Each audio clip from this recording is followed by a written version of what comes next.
औज़ुबिल्लाहिमिनश्शैतानिर्रजीम बिस्मिल्लाहिर्रहमानिर्रहीम अस्सलामु अलैकुम ټولو وروڼو ته د محسن نجیب طرف نه سلام وي. امید کوم چې تاسو به ښه وئ.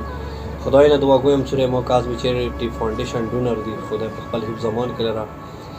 عزتمن وروڼو تاسو په د موبایل سکرین باندې یو غریب سید ویډیو کسوي چې نامه یې سید محبوب دی.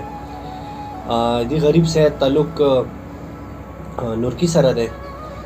دا غریب سید چې کوم دی که نه ډېر زیات په مشکلاتو دی او ډېر زیات مشکلات سره روبرو شوی دی.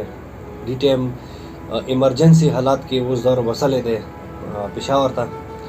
اوس زموږ خپل ټیم والا څخه خبرې وشولې او دې ته چې کوم اپریشن یې شوي دي، یو خو کولمو اپریشن ورته شوی دی چې کولمې بهر ته ننوتلي، هغه نه علاوه یعنې اپریشن ورته شوی دی.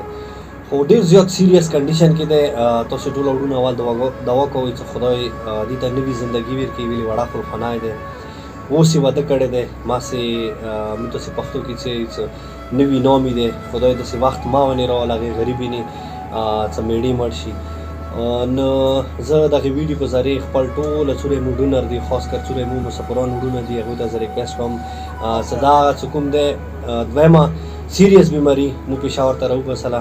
او یوه چې کومه دی دې نه مخکې تاسو ته مو ویلي وو چې یوه ښځه دی چې هغه سر کې برین ټیومر دی چې هغه کینسر مکمل جسم کې پرشان شولو، وړوکی معصوم بچی دی. هغه سره بل یو دا سید چې ډېر سیریس حالات کې اوس پېښور ته راووتلو. پلیز تاسو یې ته څومره تعاون کېږي د کاظمي چیریټي فاونډیشن ښه روغ سپورټ کوئ، ښه روغ مدد وکړئ، ښه روغ هیلپ وکړئ چې خدای دغه ورور ته نوي زندګي ورکړي. خدای د هغوی کور دپاره او هغو بچیو دپاره خدای هغه ته زنده پاتې کړي. نو زه ډېره مننه کوم دغو ټولو وروڼو چې څوک کاظمي چیریټي فاونډیشن سره داسې یتیمانو، غریبانو، مسکینانو، خاص کر بیا داسې کسانو سره چې هغوی رب نه سوا بل څه اسرا نه وي، بیا تاسې نه سوا بل څه اسرا نه وي. وروڼو پلیز بیا درته ویډیو اخر کې یو ریکویسټ کوم چې تاسې نه څومره واسه کېږي د غریب ورور سره او هغې غریبې خور سره ښه روغ امداد وکړئ، ښه روغ مدد وکړئ چې دغو دوو ته د خدای نوي زندګي عطا کړي. ډېره مننه وروڼو، خوشحاله باد اوسئ.